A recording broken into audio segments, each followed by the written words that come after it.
To item 3, the Metropolitan Strengthening Communities Fund. So just to make some introductory comments, staff have worked on a number of applications which have been through a council workshop.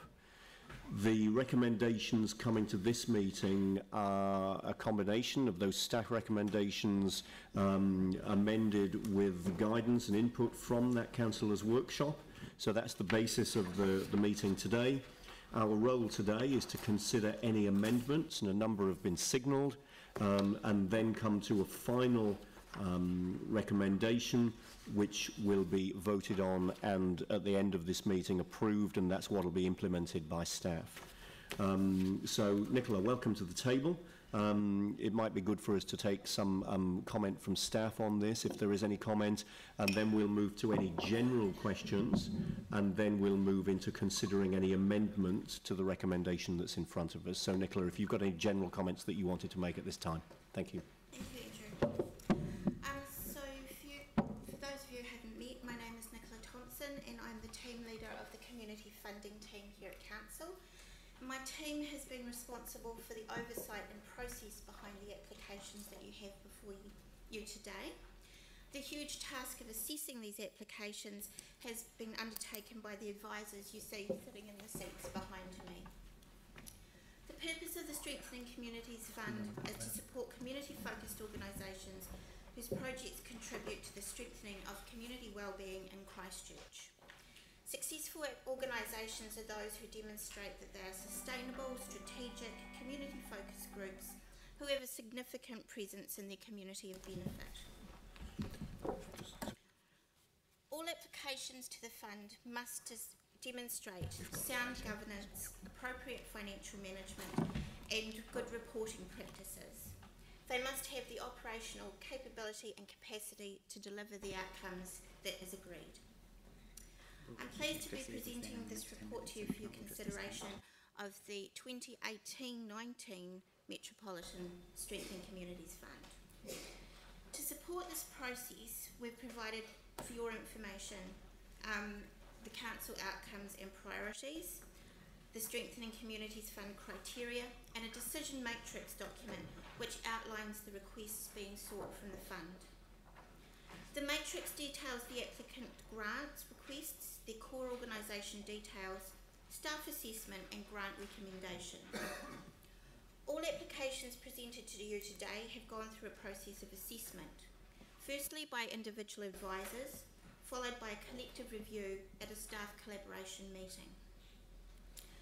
All of the applications have been assessed as either a priority 1, 2, 3 or 4. Priority 1 applications are those that we consider contribute significantly to funding outcomes and priorities, and are applications that we have recommended to fund well. Priority 2 applications contribute to funding outcomes and priorities, but not as closely as those that are priority 1. These are applications we are recommending making a contribution towards. Priority 3 applications are not recommended for funding. To use some funding speak, these are applications that if we had all the money in the world, we would like to make a contribution towards, but unfortunately we can't. Priority 4 applications are also not recommended for funding. They are assessed to have a minimum contribution to funding outcomes and priorities, or they may have insufficient information provided to make an assessment, that is after their application is considered and further requests for information have been made, or it may be that other sources of funding are considered more appropriate. In total, we have 190 Metropolitan applications with requests totalling over $8 million. There were no ineligible applications received to the fund this year. Staff are recommending 12 applications for funding for 2-year funding, and these are highlighted for you in pink on your spreadsheets. The total budget available for all 190 applications to be considered today is $3,164,789.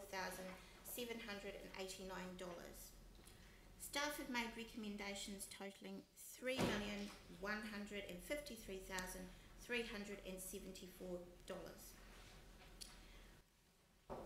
As you will see on the spreadsheet that we will be projecting up for you, a change has been made to the balance available. There is now $5,001 available as we had a late withdrawal of an applicant. The budget, the spreadsheet in front of you will also help you keep track of your decisions as you move through the process today. So our staff are here to support you, to answer any questions you may have, and thank you for your attention. Thank you very much indeed. So at this point, I'm happy to take any general questions, so not questions on specific applications, which Nicola will be able to answer. So Sarah, first of all.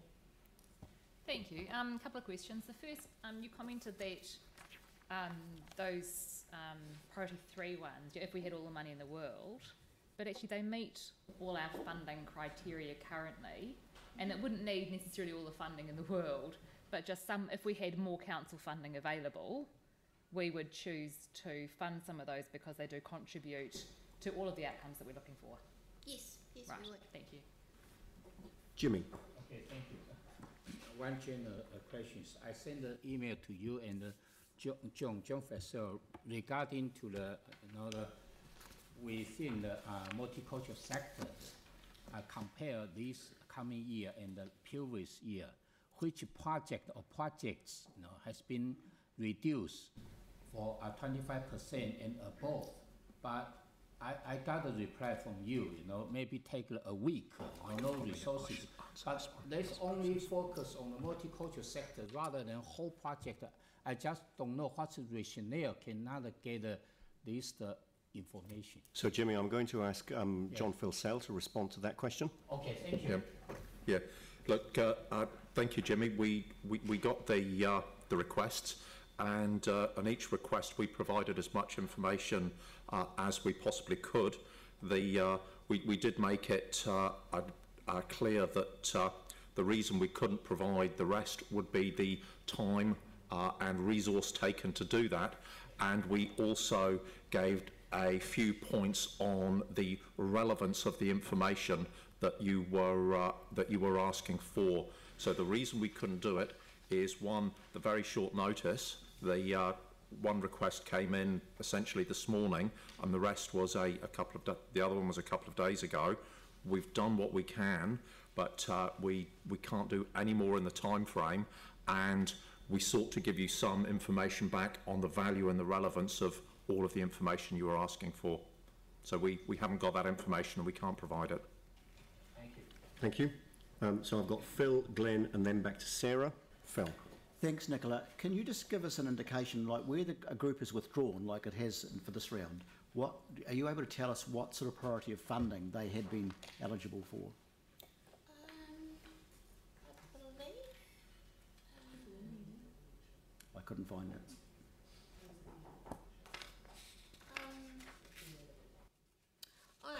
I believe that one was actually a priority 3 initially under staff recommendation, but that 5,000 was proposed. That answers that. Thank you. Yep. Thank you. Glenn. Thank you, Nicola, for the, pointing out how much was applied for, how much is available. And I asked last time, could we see some kind of graph over how that fund has tracked in the last few years? Is that still possible? Yes, it is. We have done some analysis of that, but I don't have a lot of figures. Okay. What we have found, though, is that the overall amount that is allocated for all of strengthening communities, not just Metropolitan, has remained the same since I think it was 2010. In 2010, the budget was 10.2 million. At that time, it was dropped to 7.2, and it has been around that. Okay, all right. For the whole time. Any differences in what is available for allocation at this level for Metropolitan funds is usually around if we've granted multi-year funding, if there's any other funding that we've had to take off the top of that. Well, thank you. And that's useful to know, probably an annual plan considerations. So yeah, thank you for that. Thank you. Sarah, back to you. Thank you. I note that last year when we came to this, we also had applications for some of these organisations being considered by the Community Resilience Partnership Fund, and we're currently not doing that for some of these applications. We're also not looking at the Capital Endowment Fund, which we had allowed the inflation adjustment to be used for community purposes, and there's hundreds of thousands of dollars sitting in there. So why are we not looking at those other funds for some of this when we're quite stretched? At the staff collaboration, there was, the staff looked at all of the applications, and there was actually, I'm going to say one, but there was possibly two that we directed to the Resilience Fund, as we thought it would be most appropriate. So we did look at that. We haven't looked at that in terms of the Capital Endowment Fund. So are those organisations currently still in our grid? No. So they've been taken out completely? Yeah, and have we already decided to fund those, or are they still going to come to us? They're still going to come to you via the Resilience Fund, but a conversation was had with the groups. Yeah. And they actually ended up withdrawing their applications from this fund and reconsidering what they were going to do and make an application to the Resilience Fund. Okay. And if we had organisations, do we have organisations in here that would meet the funding for, say, the Capital Endowment Fund? So I know that in the long-term plan there was a resolution potentially around SCAPE that would potentially meet those, and could or should that be looked at? Can I ask for a point of Sorry, clarification? I'm going to allow the question. I'm going to allow the question. So capital endowment funding was specifically set aside for community purposes, and we have that funding available. And are there organisations in here which we could potentially have funded through that instead of strengthening communities? Do you want to? Would you mind if I... Yeah, that would be good. We did cover this at the workshop. Yeah. Look, firstly, the Chair's reminded me we did cover this at the workshop. Yeah. Secondly, Sorry, if John, after... at the workshop more information was going to come to us so that we could work a process for doing that. Yeah. The Capital Endowment Fund operates. There's an application that's put to it and considered by the Council on its own merits. So if there was, after this strengthening communities allocation process, an organisation that felt that it wished to make an application to the Capital Endowment Fund, they're very welcome to do that through our funding team. So a broad brush call at this point in time, before the fund's been allocated, on whether that's an option yet, probably can't make, but certainly arising from this, an organisation could feel that it should take this course of action. One thing that we are very conscious of is the council have approved a set of money to be allocated through this process, and we would like to follow that out and get your assistance in doing that. So arising from that is the fact that staff have already gone through a process where they've said, well, actually there's two that might suit the Community Resilience Partnership Fund, and so actually we're not bringing them to council. We've talked to those organisations. Did we consider doing a process that was similar with any organisations here for the Capital Endowment Fund, where those organisations were offered the opportunity to go through that fund as well, instead of here, because then that might have allowed us space for some of those other organisations to be funded? No, we didn't, and the reason that we didn't do that at the time was the fund opened in last financial year, and all of these recommendations and decision-making matrices were done before council had made changes to the Capital Endowment Fund, so we didn't go through that process. And the staff recommendations were what they were coming to the workshop, taking into account those things that staff, and I mean, John, you've made some comments on this, felt were appropriate to take into account at that time in the environment that they were working in at that time. At the workshop, yes, the issue, Sarah, that you've raised today was raised at that time, and we've had some further information on that now. I've got a number of amendments that people have signalled that we're going to consider at the meeting this afternoon, and none of those at this stage is referring any application to the Capital Endowment Fund. So that would be the way to deal with this if that's what you were wanting to do. So just one last thing. Organisations that do get funding today, are they eligible and would they meet criteria to apply for additional funding through the Capital Endowment Fund? Yes. Or where they could get Yes. additional funding through the Yep. Capital Endowment? Yep. Okay. Thank you. So now I've got Tim and Phil, and I'm reasonably keen to move on to deal with some of these amendments. Tim. Just a clarification. Before the question was asked about the amount, and you were saying in 2010 available that it was reduced from 10 to or around 10 million to 7.2 or something. Was that right? So, following the earthquake, so it hasn't changed from that 7.2. Could we also get an idea of the increase in groups that have been asking for funding? Because there's a two-way thing here. One is the amount that we've had, and it's been reduced prior to the earthquake, and the amount of need, because we've got groups like, you know, Gap Filler and others that have been created from that, who are also going into that funding pool who have never been there before. So We that, can certainly from get you the exact figures for those, but anecdotally what we've seen in our analysis is that the number of applications that we're getting remain pretty steady, because for all the new groups that we do get groups that don't apply every year, have applied for a couple of years and then drop off. So it has been relatively steady in the amount of applications that we receive. Oh, thank you. Cheers.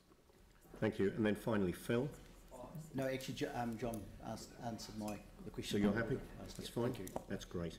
All right, so if we can now move on from general questions. I've has got a number of amendments that have been signalled, and what I'm going to do is take the amendments in the order in which they were signalled.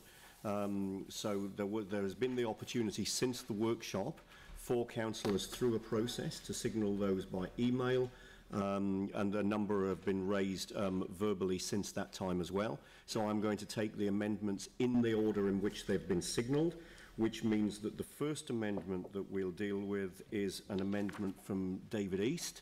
What I'm going to do is to get each person moving an amendment to get a seconder.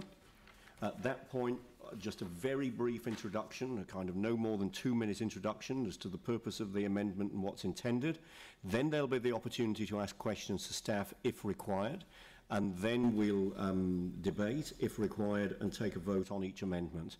I'm keen to keep this as short and concise a process as it can be, given that this has already been through a workshop, so any amendments really are just changes further as a result of further considerations, or in Dave's case, because he wasn't at the workshop. So Dave, Excuse me, Andrew.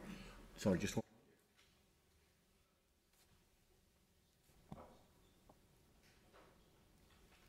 All right, so apparently what we need to do is to get the staff report moved and seconded before we go into the amendments. So Tim is happy to move that.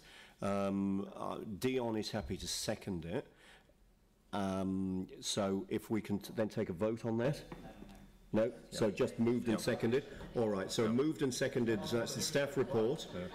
So now we're taking amendments.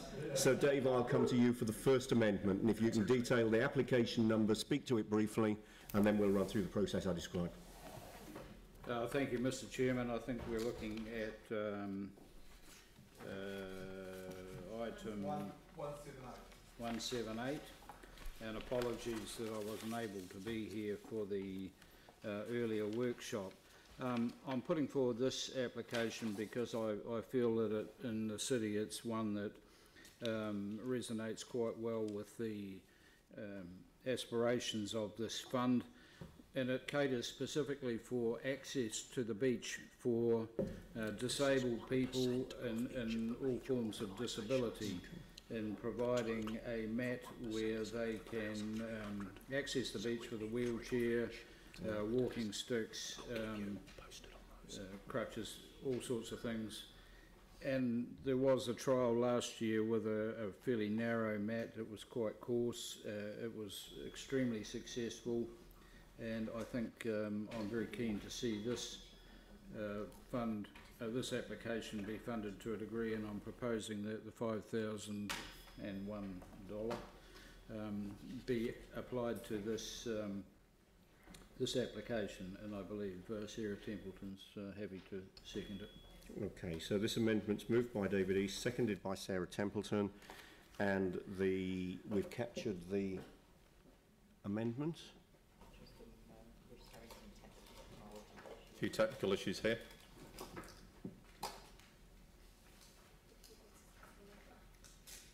Oh dear.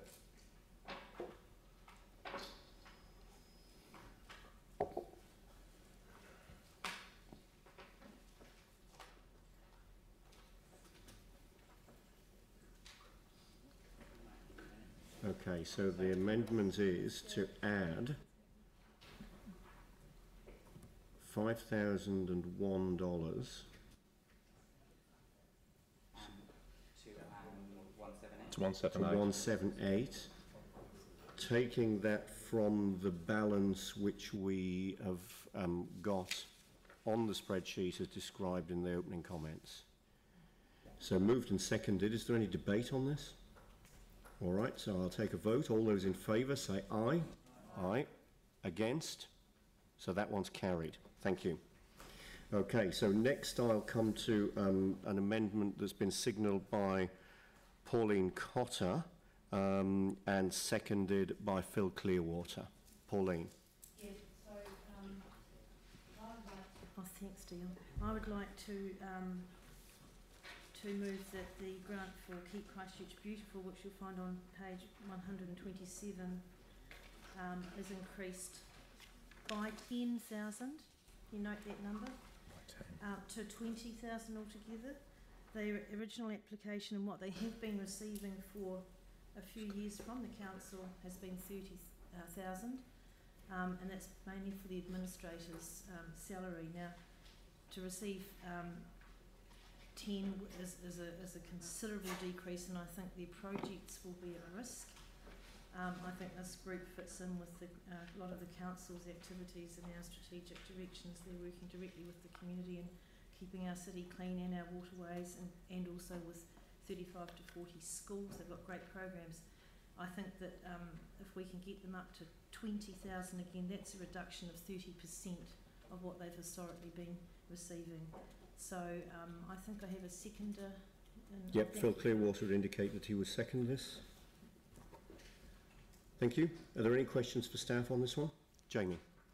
Are we operating with a sort of, if you add money in, you need to find where to take it from? So Pauline's suggestion as to where the money comes from? Oh, yes, thank you. I don't know if you were at the workshop? No. Okay, so what we did is we made some small adjustments to the staff recommendations at the workshop. We shaved some of the pink ones off by a couple of % across the board. I think we exempted a couple there, didn't we? The Ferry Mead, the orchestra, and another one. So I'm suggesting we shave it from that group. So you're suggesting, Pauline, that the funding, the $10,000 that you're wanting to add to Keep Christchurch Beautiful, be taken proportionately from a number of the major organisations? Yes. Is that all of the major organisations or just some? That's So all the purple yes, highlighted ones? all of them except the Showbiz, Christchurch Symphony, Ferry Mead, and Orana Park. So what percentage is that of them? So I would have actually plumped for the 5,000 that was surplus, but it's a pretty strange process. So that's gone just through the luck of the draw. I think if we were to sit here and go through all the other recommendations and start picking them to pieces, we would be here for a very, very, very long time, and we may not even get resolution. So this to me is the easiest way, that if these amendments, providing they don't add up to an enormous figure, and they may not, it would be a tiny bit of those ones, and I think that's the easiest way to go forward. About 3% off those. I'm looking at Keep Christchurch Beautiful as potentially falling over. The money that they have listed in the report is for the slow drawdown of her salary, the lady that is the administrator, and once that's gone, that'll be the end of them. They're quite a strong group. They're getting stronger, and they have really good branding and identity under a national umbrella, and I think we'd be doing very well to support this group and partner with them to help achieve our own goals. So I'm looking for reducing them by only 30%, not 75%. All right, so the amendment's clear. Are there any further questions for staff on this? Glenn? Yes. So could we just please be clear on the organisations which aren't excluded? In other words, those from which the money is coming. Yep. Yep. So can we do that now? So it's all of the major organisations with the exception of Showbiz, the Symphony Orchestra, Ferrymead and Arana Park. Okay. So that's the amendment. Phil. Okay.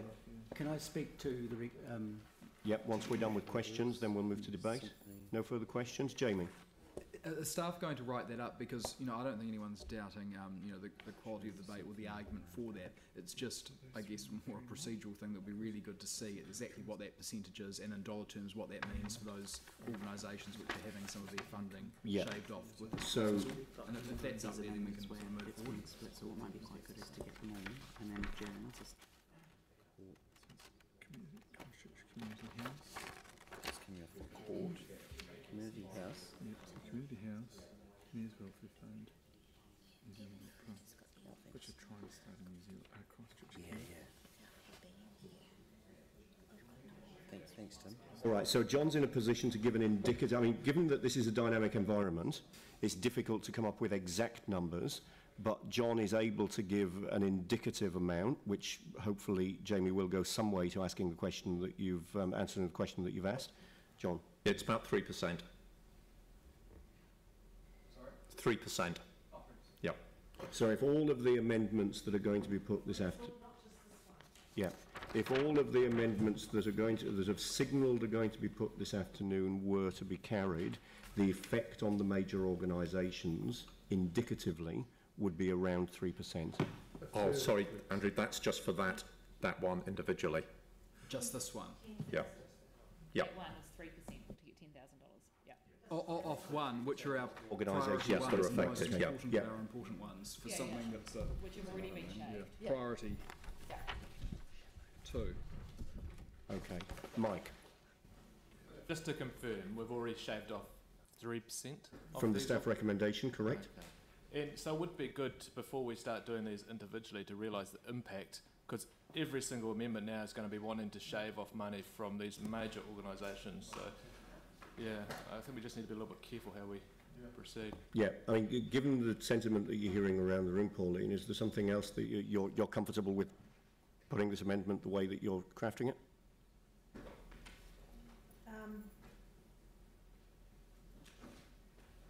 The thing is, if we'd had time at the workshop, I would have had more time to actually get this through the original.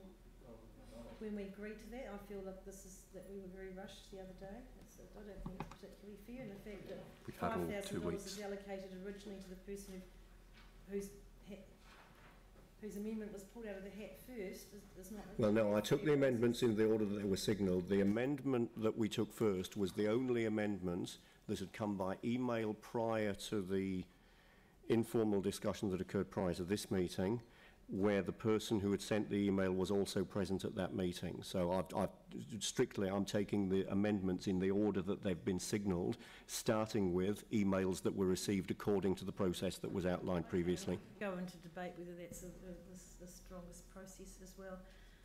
So my question, actually, could I ask staff a question? Of course. Of course. That if this organisation does not get an increase, are they then able to go to the Capital Endowment Fund? Yes, they would be able to. They would be able to. Yes. They would qualify? They would be able to make an application. Depends on what their application is for. We would take that in itself.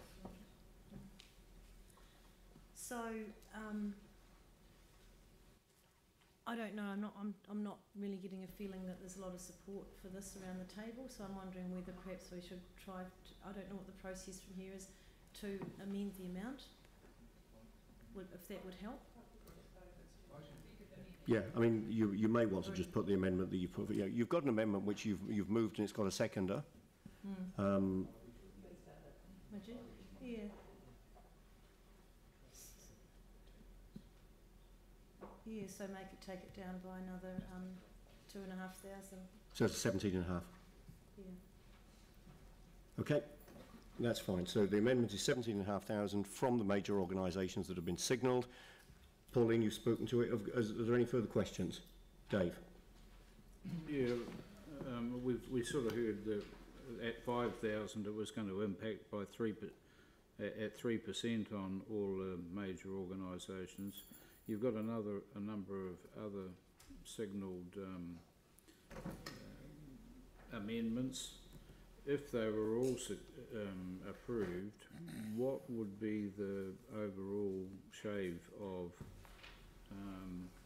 the major organisations? I mean, That was the number he gave us for all of the amendments. yeah, he said 3%, but that was just for this particular application. That was 3% off all of the organisations. The amendment proposed by Councillor Cotter excluded a number of those organisations, thus the residual percentage is higher for the ones that are left. Yeah. Okay. All right, so we've got an amendment which has been moved and seconded. Is there any debate on this? Phil? Look, I also want to support this.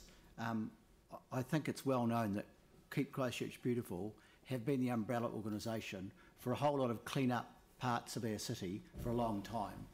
And I think we owe it to them not to cut the leading coordinator's salary and in effect that kind of thing, to cut to the chase. I just think that, you know, so much has developed with KCB being the umbrella that we can, as a city, can be proud of. And I think it's not a good time to actually make a reduction. So that's why I'm very supportive of the reduced amendment that that Pauline has put forward. Thank you. Sarah? Thank you. And, you know, I agree with both Pauline and Phil, but I can't support the amendment because I could say exactly the same thing for almost every organisation in that list. We cut them all last year, we've cut them all again this year, and I can't support doing that for one organisation over another organisation that is just as valuable in our city. I'm sorry. Glenn? Thank you. When I disagree with this, when I look at the organisations proposed which the cut would come, I can speak about one of them and not the other, but they both relate to the community sector, and we've just had the four well-beings, you know, they're going to be restored. This runs against that, and I don't see why you would cut funding, for instance, from Christchurch Community House, and so it's on those grounds that, you know, I'm going to vote against this. Thank you. Tim, and then I'll come back to you, Pauline, at the end as the mover. You know, thank you. I do agree with what Sarah's saying. Every one of these organisations, as the staff said, and especially the threes, where if we had the money, we would be giving them to them, and their staff would be recommending that. But you know, the other side of this is when we talk about shaving and shaving off the ones in pink, they are large organisations generally who do really, really good work. And if you look at the amount that the projects are costing that they are undertaking, the amount that they are requesting, but the amount that is recommended and seems at this moment to be given, are hugely different to what they've requested. So we keep shaving off these guys, it does hurt them. So that hurts these guys as much as everybody or anybody else, whether it's size or is taken into account. Everything is important. So I'll be voting against this amendment. Thank you. Okay, Pauline, back to you, and then we'll take a vote. Yeah, and look, it's really hard, and we'd all love to give everyone, even the ones with zero money, as Nicola's saying, it is hard.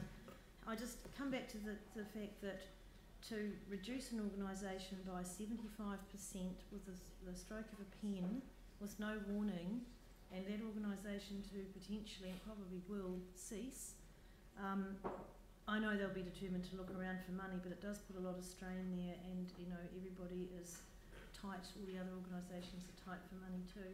I just think that's very harsh from this council when we'd be better to support these people and actually work with them and help them to help us to deliver our own strategic goals, which is cleaning up the city. How many times do we sit around here listening to councillors complaining about the state of the city? These people are actually grassroots doing it.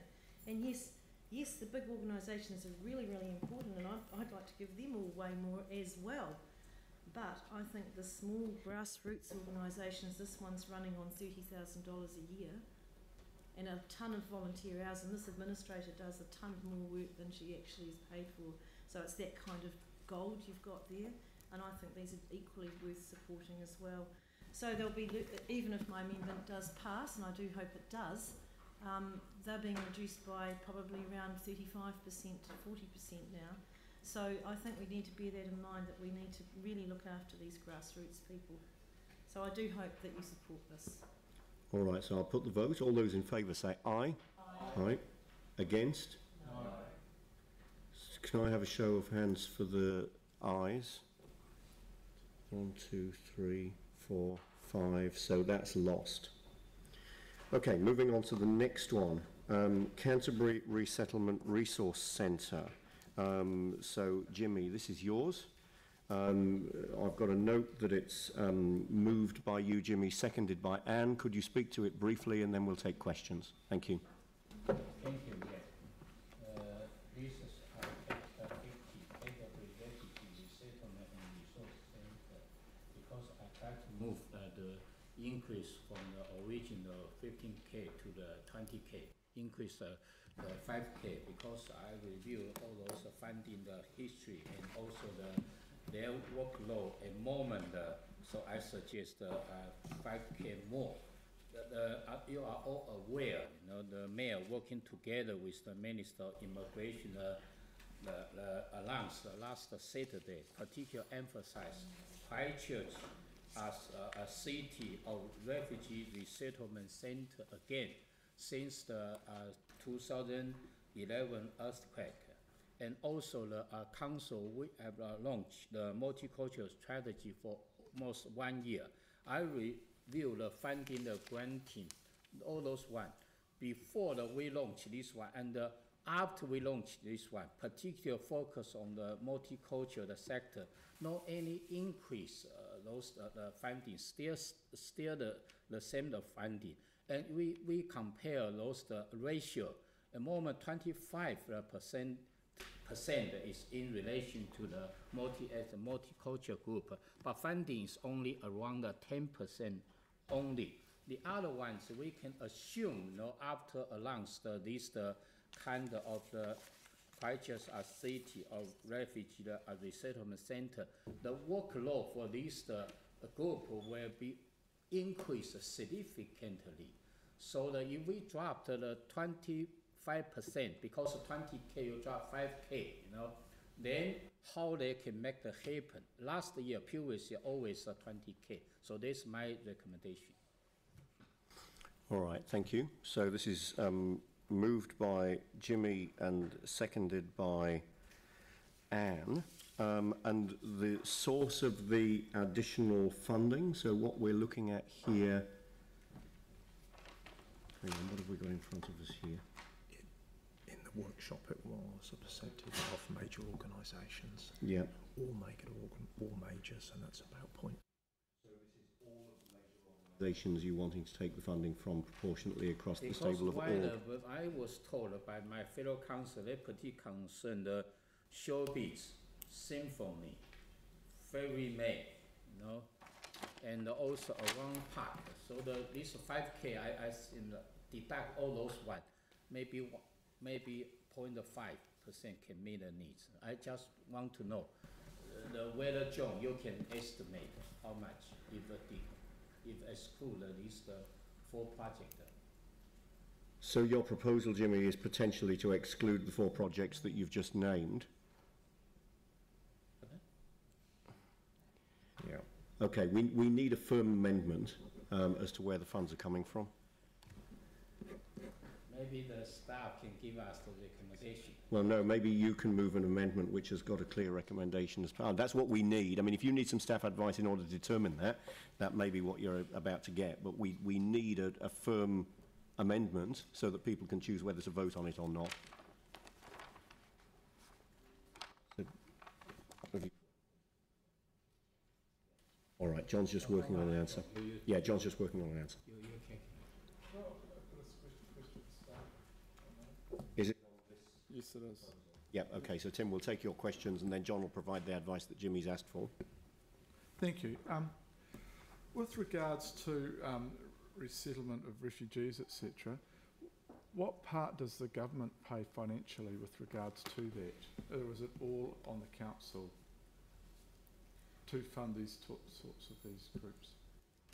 I'm sorry, but I'm not able to answer that question at the moment. The advisor that did this assessment is not here, and we don't know why. So unfortunately, there's not enough information that we have in the matrix to be able to answer that. Okay, and that would be, sorry, Mr. Chairman, that would be the same then for the Christchurch Resettlement Services, which is going to, I'm presuming, going to be coming next, which Jimmy put up before.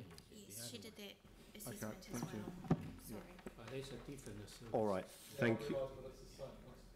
Thank you. John's got an answer now to the question, Jimmy, that you asked, and then we need to really pin down what your amendment is. So John, how much you will deduct those four budget? How much? It's going to be just under 2%. Okay, so it's on the organisation wanting to take the funds off, if you exclude the four, would be just under 2%. Under 2%. Why assume just 0.5%? Why would it be different? Because you're excluding. You can accumulate 87,000, then you plus the 145,000, then you plus the 77,000, then you plus the 110,000. That almost is. Jimmy, we're doing maths on the fly here, but you have to understand that the organisations with the biggest proposed allocations are excluded. For example, Showbiz, Arana Park, the Christchurch Symphony Trust, so the amount that you've got left to take the money from is less. Yeah, so it's entirely up to you as you craft this amendment, whether you want to exclude those organisations or whether you don't. Because those figures, this problem, you need to calculate. Because Pauline previous one, recommends increase the $12,000. Then you mentioned is 3%. Only the 3%. And yours but is it's only 5,000. 5,000 you divided 12. How much? Just we included Arana Park so in the. Just 1%. I'll do these figures again. Okay. I don't see any point in this. Okay, let's just get a check on the answer that we've received. Yep. But the answer will be the answer, the maths will be the maths, and then we need to get a firm proposal that we can then debate and take a vote on. We need to appreciate that John, staff are doing work on the fly this afternoon in the face of changes that have been made after a workshop where we'd already pinned quite a lot of this down.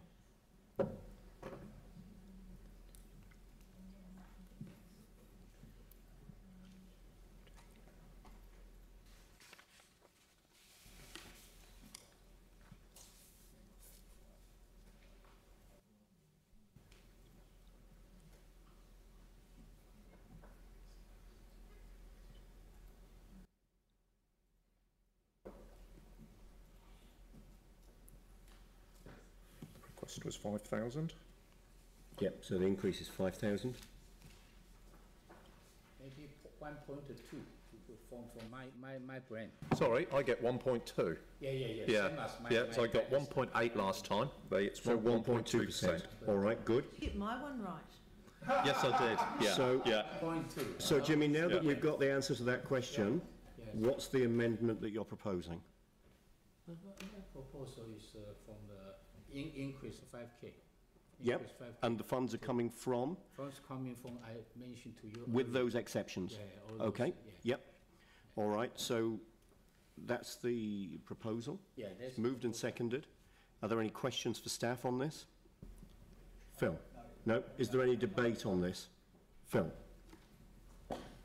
Look, it's unfortunate that the multicultural advisor isn't able to be here, but I just see in the report that in fact this is for the number 50, the refugee resettlement. There is a comment that in fact central government funding isn't attached to the clients who are going there. So I just wanted to comment on that. I also think that that this is a particularly important group, refugee and migrants. One of the reports here does indicate, and I think it's unfortunate this wasn't picked up at the workshop, but it's quite clear in the report that in fact there was a proposal or for the refugee and migrant quota coming to Christchurch, and some of us were at the celebration last Saturday. And so, as is indicated in the report too, a refugee population are going to need a lot of support. It's easy to say that central government should be paying for this. We could say that actually about every application here, but I haven't heard that opposition to some, and I think it's important that we keep vulnerable groups in mind and the assistance that has been offered. Both Refugee Resettlement Resource Centre and the Resettlement Services have done outstanding work in terms of supporting very vulnerable people. And I'm really concerned that in fact we not give this full consideration, and I ask councillors accordingly to do so, including for the next item 62. Mike and then Glenn. Mike. Thank you. I will not be supporting this amendment, and it's nothing to do with the application. It's very worthwhile, but very similar to the last one, and it'll probably be the same for the rest. I thought I'd just speak once to an amendment and then speak again if I actually will be supporting. We've already shaved off quite a bit from the major organisations, and for some reason we keep targeting them, and it's just not the right thing to do.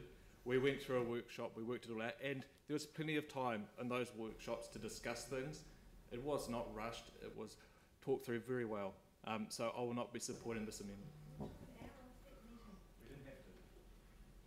Thank you. Glenn. Thank you. I can't support it.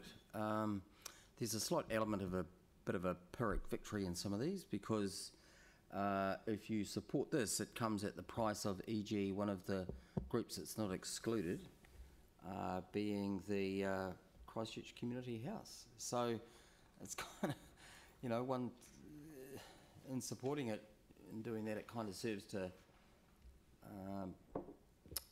undermine the other. So we might, several of us find ourselves in this situation. Just can't go with it. Yeah, and I mean, this is the nature of amendments of the type we're dealing with today been put after the workshop and in the situation that we're now in. So, I mean, there will be a number of people will take a particular position on these, and it's been indicated because of the fact that these have come after the process that really was intended to resolve the issue that we're dealing with today. Okay, Jamie. My debate on this is actually going to be a bit along the lines of what Glenn's just said, and also Mike, and it's going to be said once because I'm going to take a similar line for any other amendments. Look, Newton's third law is with each action there's an equal and opposite reaction, and it's very similar in this case because the opposite reaction, as Mike has said, and also Glenn, is taking funding off the major organisations. And we need to remind ourselves that these major organisations are the ones that are priority one, as in the most important of the important ones here. So continually taking... If I can let the debate continue, thank you. Thanks, Phil. You could close your eyes and point your finger on any number or any application in here, and no one would be able to say that they don't do good work, and that if you could fund them, you would. That's not the issue here. The issue is that we've gone through a process that's been workshopped. There's staff recommendation here, and look, we rely on our staff heavily for a lot of things, for technical things. You wouldn't query the design of sewage station or sewage pumps or anything like this. And to be perfectly honest, I actually take a tremendous amount of guidance from staff through this process, because they know these organisations intimately, and they are so passionate about what they do, and they do a really good job. So I don't take any pleasure in doing this, but I just think that we have these major organisations here that are priority one. That we've gone through a staff process, we've gone through a governance process around a workshop, and I think then just continually then punish the priority ones, or the ones that staff have deemed to be the top priority for other ones that do good things is just not a good process. So I won't be able to support that, and I think we need to have a line in the sand, and you don't take any pleasure in doing it, but I just think that it's good governance, and good governance isn't always fun or handing out lollies. Thank you. Any further debate? Pauline. Could I ask the mover if he would be happy with 2,000? 2,000. It's all right, just a simple yes. 3,000. No, this is a question's been asked. Do you want to give an answer? I would like to emphasize this is priority one. And also I mentioned earlier, the moment we can assume their workload will be more and more heavy. And also over the last 3 years, aware, they request a 70. Okay, so Jimmy, you've moved an amendment and it's been introduced. Pauline's now asked you whether you'd be willing to vary the amount in your amendment. Are you willing to do that or not? But I'm still insist on 5K. Okay, thank you. 5K, yes. All right, so is there any further debate on this? Okay, I'll put the vote. All those in favour say aye. Aye. Against? No. Show of hands. Yeah, those in favour, show hands. 1, 2, 3, 4. No, it's a loss. So that one is lost. Okay, next one, 62, Christchurch Resettlement Service. Jimmy.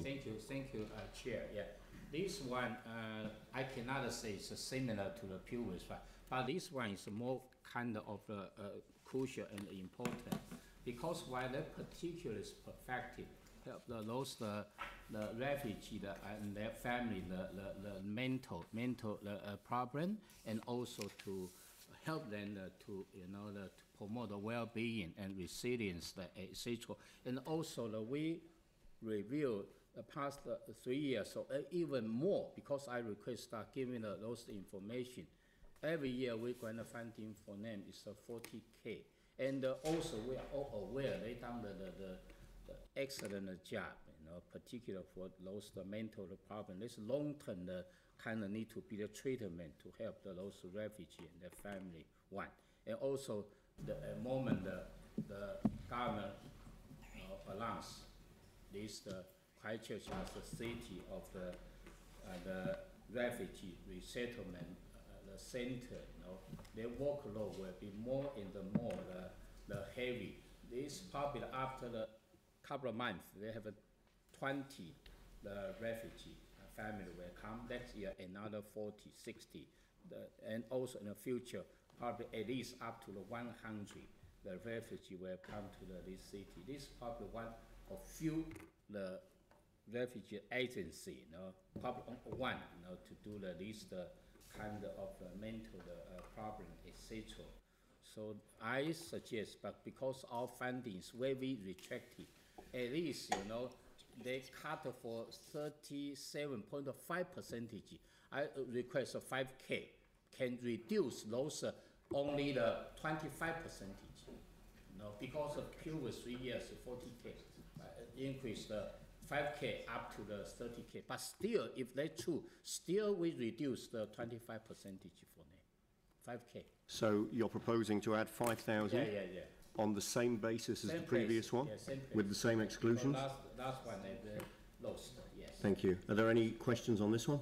1.2%. Is there any debate on this one? Phil. Look, I'm strongly supporting this as well. While most of us were at the workshop and believed we understood it, I actually believe we didn't really, there was no clarification at all that in fact the refugee settlement was likely to change by the end of this year. And since that workshop, it has changed. And I think in fairness, we really need to support this. That information wasn't here. And I will add, not everyone was at the workshop, and I understand that.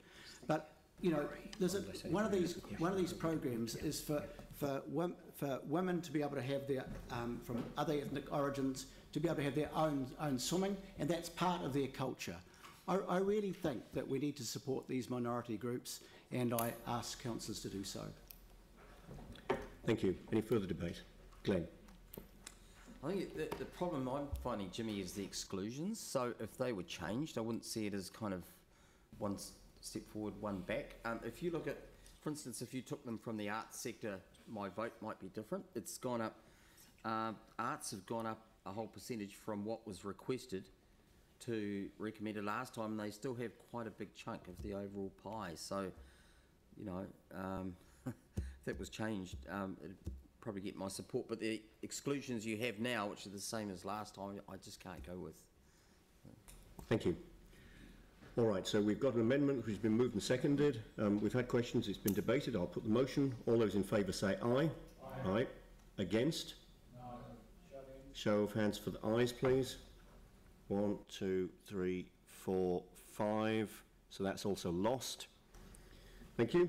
And then the final amendment, which has been signalled prior to the meeting, is 107. Glenn, this one is yours, and indication of a seconder by Dion. Okay, I'm proposing for this another 2,000 with 500 to come off each of operatic, symphony, opera and the court in the major organisations. So from all of the major organisations? No, these specific ones, operatic, symphony, opera and court. Thank you. Yep. All right. Are there any questions on this proposal? Any debate on this proposal? I'll put it to a vote. All those in favour say aye. Aye. Against? No. That's lost. Okay. So that's all the amendments that have been signalled prior to the meeting. Is there anything else that anybody would like to move at this point? Sarah? I'd just like to gauge appetite for a potential amendment. Not actually going to move it yet, if that's okay with you. Yep, sure. Yep. I'm happy to do that. It's clear that there are organisations which people would like to support further, and not with large amounts of money.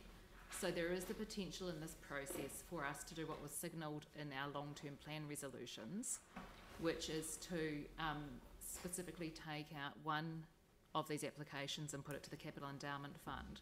We are clear that we don't need to be waiting the 6 months that has been done in the original Capital Endowment Fund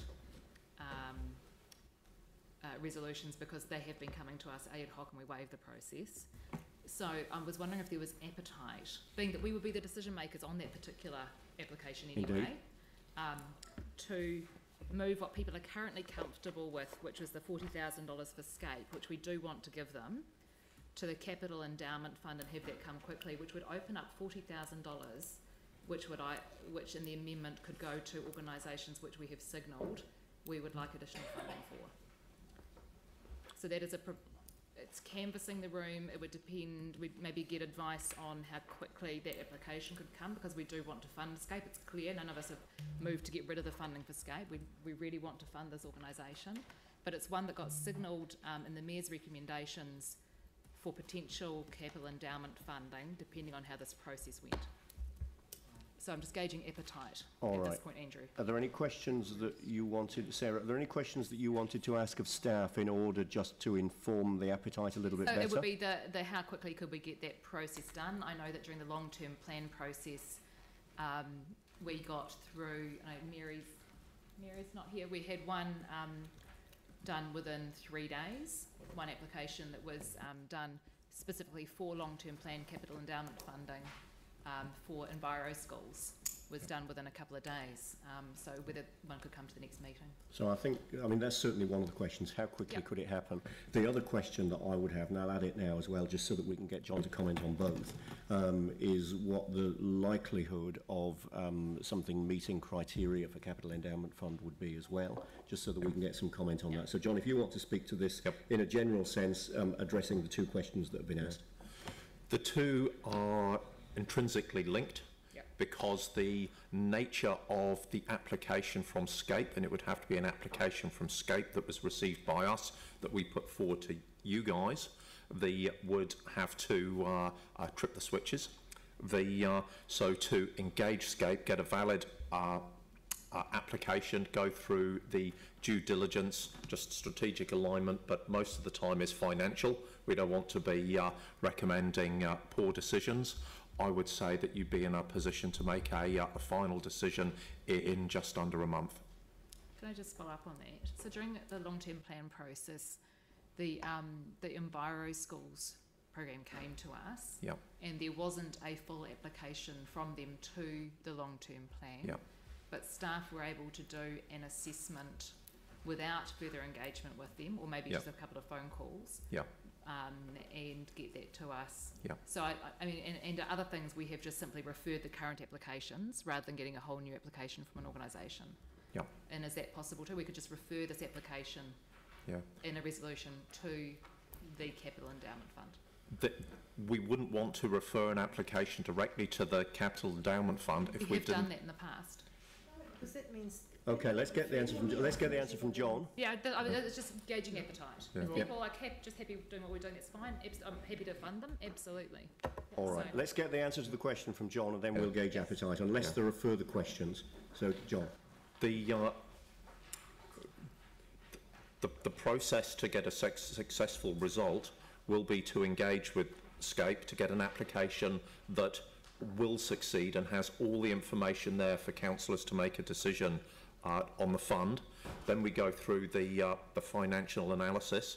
We put it into a meeting schedule, and we jump it as quickly as possible. So my answer was up to a month. If it can be 3 weeks, we would certainly aim to do that. I'd hate to create an expectation that we end up with egg on our face. So if it can be done sooner, we would. We just want to do a good job. It's a lot of money and it's a valuable fund. We want to do it well. If it takes less time, look, we certainly would. All right, so what I don't want is to get into debate on this. What Sarah's asked is for a gauge of the appetite of the meeting, and then if there was an appetite for it, I'm guessing, Sarah, you would move it and you would have a seconder, and then we would debate it. So those who do have an appetite for what Sarah is proposing, if you could please raise your hands. just make that wording clear. What is it you actually? So if I was going to move something, it would be along the lines of either referring the SCAPE application to the Capital Endowment Fund, or staff working with SCAPE to apply to the Capital Endowment Fund, and that would then allow that $40,000 to be used for the organisations, which we have indicated today we would like additional funding for. But do keep All right, we're not debating it. All I want is just what we're really saying is there an appetite for Sarah to move that as an amendment, so that is there likely to be support Would for it if allow it was is moved? $40,000 additional funding for strengthening communities. Yeah. No, I think it's. All right, so is there an appetite for that, or is there not? So those that do have an appetite for it, if you could please raise your hands. So there isn't support. All right, so I'd now call for any further amendments, and there are none. So we've now got the report moved and seconded from the beginning of the meeting. That's now, that resolution has now been amended by any of the amendments that we have dealt with that have passed. So we've now got a final resolution from this meeting which is capable of being voted on. Is there any debate on this substantive motion? Mike? Thank you, Andrew. Last year at the 2017 Metropolitan funding meeting, we realised then that the amount of funding was not enough to fill the needs of the many organisations and groups that provide valuable services to Christchurch. As a result, we made the following resolution: support in principle raising the amount of community funding available for grant allocations by 10% in the long-term plan financial year 18-19, and then inflation adjusted each year after that. Unfortunately, that did not happen at the recent LTP. In fact, at the end of the next 10 years, the annual amount is less than today. So here we are right now with a funding budget that does not even get close to meeting the needs of what we have in front of us. This continual flatlining of this fund is hurting these groups who are doing their best for the city while they see their costs continue to rise. While I was supporting this, we need to do better. Phil? I don't disagree with that. I've got no doubt somehow that we need to do better around this funding, and I guess we have the council funding review underway for that very purpose. But part of that too, I think, should be how in fact all of the applications, and I think the funding review committee needs to refer to this, how in fact they will meet our community outcomes and objectives and what we want to achieve. And so that in fact our funding is more targeted, and that then we have a conversation with the community about that, so in fact that becomes clear. Because I guess there will always be a limit to the funding that we can find, but I'm certainly agreeing with Councillor Davidson that we need to find more, especially at this time after, in terms of the psychosocial issues that our community have. Thank you. Jimmy. Thank you. Yeah. As a councillor, we play a governance role. Although the staff give us the kind of reference information, however, between today, the funding, the decision making the meeting, and also the workshop, you are aware, during the workshop, several hours, we review all those information, quite comprehensive information. We raised some of the question, issues. However, because just within the several days, even up to today, I still not yet to get the information. So I'm concerned those decision making, whether it's high quality. So I suggest next year, between the workshop and also the final meeting, should be at least a couple of weeks until staff, to give us all those information. We make the decision. There's more kind of highly reliable. So I'm concerned that this time, actually, some of the issue probably we play the role. We are much familiar with the staff. This is my concern. Thank you. Tim. Look, first of all, I want to thank the staff. I think, us around this table, the politicians have found it hard to do, to try and work out how we can support those groups which we feel are really important to our communities over other groups that are also important to our communities. So as hard as it was for us, I can only imagine how hard it is for you working with those groups face to face. So I really applaud you for the work that you've done and the good information and the passion that you provide. So thank you very much. Following on from what Councillor Davidson said, I think there are some areas that we've got to look at in this organisation, and a dollar is a dollar wherever you put it, and we've got to find some areas, and if there are areas that we can move. I've got one in mind which I'll talk offline maybe next Tuesday with, which I was a great supporter of. Recently there's some bit of information that came through which could be said as great. I think it's a more disconnection from our community, and I'd be more than happy to pull the funding from that and put it into this in our communities where it is needed. Thank you. Thank you. Anne. I welcome the funding review that's in process at the moment, because I think we've got some really big issues here we need to address. We're all very uncomfortable with this process and not happy with the fact that we are having to do this bidding war against community groups against community group when we know everybody needs the money. I'd really like to recommend that our community advisors be involved in the funding review. They've got their feet on the ground, they know exactly what's happening out there. It would be very good to have their advice and experience in this discussion. And I'd also like to the challenge I think is giving money doesn't always mean a better income. Outcome, sorry. It does ensure a better income. But in Hamilton, for example, with the street begging situation, $1 million, 17 staff on the ground doing that, they still haven't solved the problem. In Christchurch here, we've got a fantastic partnership happening that actually hasn't involved much more money, but it has involved working together and actually bringing resources that are already out there together. So I think we need to really look at this whole issue in a very creative way, and I look forward to that funding review. Thank you. Dion. I just wanted to echo what Tim said and say thank you to all the staff for the amazing work that you have done.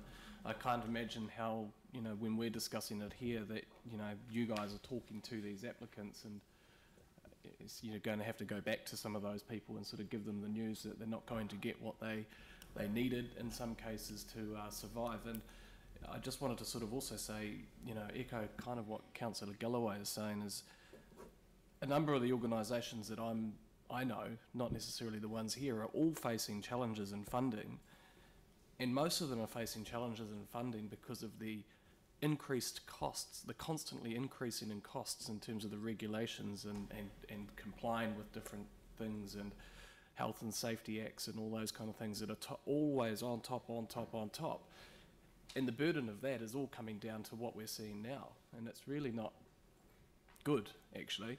I mean, it's ridiculous when you want to hold a street party that that might cost $500, but you've got to get a $20,000 traffic management plan. I mean, it's just ridiculous. And all these things are, I'll start again. These are compounding on our communities, and the actual money that goes into our communities is less. So I think even if we put more money from the council, it still probably is going to end up as less money actually on the ground in our communities. So I think all of us, especially us around the table here as governors, need to think, how can we do this differently that actually means money that we're putting into these community organisations ends up on the ground? Because there's no point in giving more money and it just goes into another business that's actually taking another chunk of the money for another compliance cost on top of it, on top of. It's just unsustainable and ridiculous. But again, thank you very much everybody out there who's done the work. Please pass on our thanks to your teams as well, because it's a collective work, and the money that is going out today will make a difference to our community, so thank you. Glenn. Yeah, thank you. I wish to acknowledge staff and colleagues. Obviously it's a challenging situation, and we can end up in effectively a bidding war, and it can pit you against colleagues, but also against yourself. So in my previous life, I came from that ethos of, sorry Phil, I'm talking, of caring for the orphan and the refugee. I'm faced today with, do I choose between refugees or Men's Welfare Fund, which I can't vote on, or Christchurch Community House? That's a hell of a situation to be put in, quite frankly. I don't want to get in that situation again. So I just want to say, look, can we try and not so much just workshop the amounts, but workshop the process ahead? So we all have different and similar value systems, mine, yours, some similar, some different, but I think there's got to be a way that we aren't actually put in what I think are these invidious situations. Pauline. Following on from that, I don't think there is an easy way to do this, and I totally support what Glenn's just said. And you do get into a bidding war, but partly that's what it's about. The staff put their hard work into it, and no one wants that job in Africa. But and then we put a political lens on it from our gut feeling with our communities, and we all do have a bidding war because we've all got those different areas of interest. So in a way, it's been quite a balanced process, I think, in that view. So just want to echo the sentiments of gratitude to the staff for all the work too. Thank you. And so we're here, and not all of us are happy, but this is the decision we've made, and we have to stand by it. Yeah, I mean, it is a challenging process. It's a challenging set of decisions to make. I think regardless of what process you ran to get to it, it would be challenging.